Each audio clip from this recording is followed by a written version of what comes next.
Wszyscy Ślązoki, z którymi mam kontakt, pytają się, Irek, o co to chodzi z tymi Krakowicami? O co chodzi z tym połączeniem Śląska z Małopolską? Warszawę my już wybudowali. To teraz tych zaś mamy podpierać? No to jak to wygląda? Z kim wy chcecie iść w koalicję? Panie prezesie, dużo tu miodu było. Podobało mi się to, co pan prezes zadeklarował, co nasi działacze, nasza wierchuszka, że tak powiem, czysto po polsku, Śląsko zadecydowała, podpisując umowę koalicyjną, ale te Krakowice trzeba jakoś zdementować. Bo wiecie, ciężko się z ludźmi rozmawiał przed wyborami. Ciężko kogoś do czegoś przekonać, kto to czyta. A jeszcze mamy taki teraz następny, powiedzmy sobie, kwiatek do kożucha, Panteon Śląski. I no nie wiem do kogo ten Panteon Śląski będzie, czy tam przynajmniej jeden Ślązok się znajdzie. Dziękuję. Dzięki. Dwa zdania. Ja pamiętam, jak na Wawelu odbywały się połączony sejmik województwa śląskiego i województwa małopolskiego.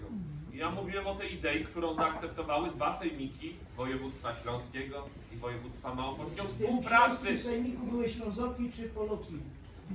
Znaczy było o współpracy, moi drodzy, ja traktuję poważnie to zobowiązanie sejmiku jednego i drugiego.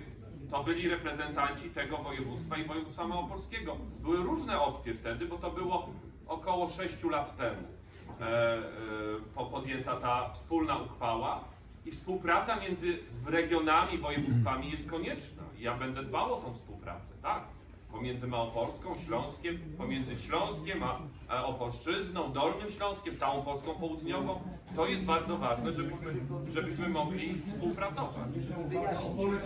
Przepraszam, tylko sekundkę, żeby wyjaśnić. My na przykład mamy w Sejmie taki zespół parlamentarzystów, zespół opolski, tylko i wyłącznie województwo opolskie. Są wszystkie, akurat jak nigdzie, są wszystkie opcje polityczne i rzeczywiście nam się dobrze, przynajmniej zaczyna na razie pracować. Ale w pierwszej kolejności, no, też dyskutowaliśmy, należy również współpracować z ościennymi województwami, bo to wszystko to wcale nie znaczy, że chcemy stworzyć Opolałódź na przykład. No nie, to Trzeba i tak dalej, oczywiście zachować tożsamość. Dobrze, proszę bardzo.